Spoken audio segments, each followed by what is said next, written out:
Gagawin na naman tayo. Home service, Pukoda. Kasi ito may power naman. May power. So, pa-power natin.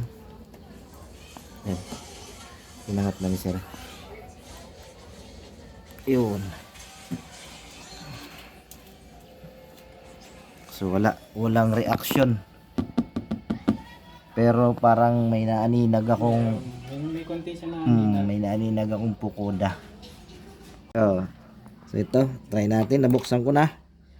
Ayan, naka-ready na yung nakatusok na yung ano natin. So yan, may standby siya. Standby. So tignan natin, pa-power ko ha. Power ko. Tingin sa tester. Yun no. So hindi siya nag-boost ng mataas. Ibig sabihin, may problema tayo sa drive. Sa inverter.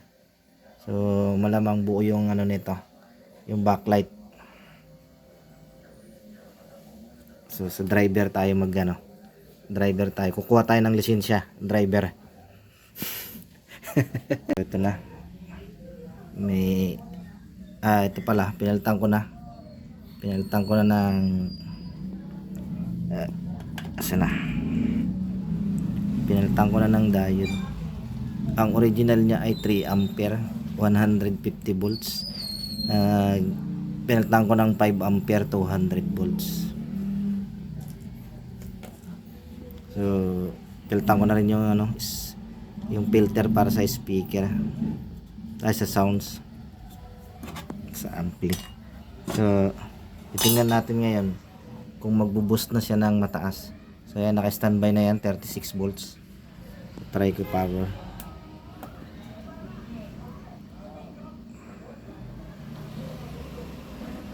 Yun. Nakita nyo?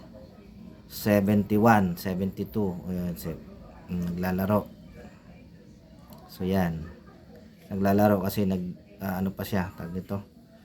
Lalabas pa ng logo. So yan. So kung 72 ito, 6 volts ang bawat bulb. Okay na tong 70 na to. So hindi siya persado light. Dahil sa 72 nag-adjust siya ng 2 volts. Sisilipin na lang natin kung may ano na, may display. Okay. Post ko muna. So ito na. Tingnan natin kung 1 million to. Ayun, 1 million nga. Ayos ang buto-buto. So hindi backlight ang sira, kundi ang inverter.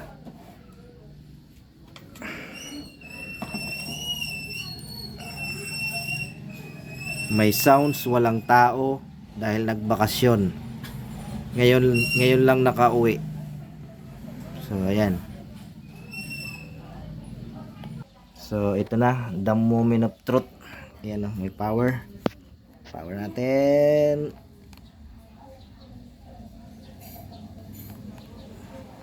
Yun. Yun o, Pukoda.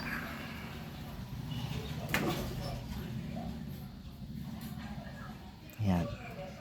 Tapos na naman. Okay na. Okay na ang buto-buto. So yan. Okay. Okay, hanggang dito na lang.